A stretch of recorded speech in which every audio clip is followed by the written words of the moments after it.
تزعلش، الفترة اللي انت فيها دي هتعدي، والله هتعدي.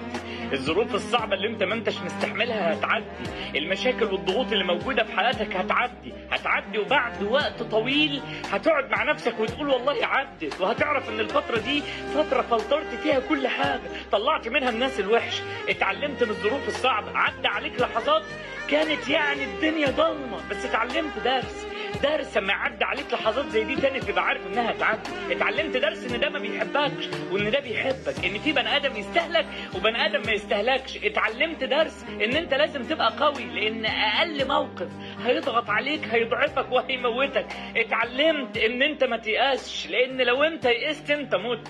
اتعلمت ان لسه في نفس تاني، لسه في فرصة تانية، لسه ممكن تعمل حاجة، لسه ممكن تحارب تاني، لسه ممكن تقاتل تاني على حاجات كنت فاكر ان انت مش هتقدر تعملها. اتعلمت بعد وقت ان الحاجات اللي كانت صعبة انها تتحقق هتتحقق، والمشاكل اللي كنت متخيل انها مش هتعدي عدت، والناس الوحشة اللي كانت بتأذيك في حياتك جت غم خدتهم ومشيوا، وربنا بعت لك ناس بتحبك. ما تزعلش، كل اللي انت شايفه مش بيعدي والله هيعدي، ان هذا الوقت سوف يمضي بكل آلامه، ويجي جبر وفرج وخير ودرس هتتعلمه كمان.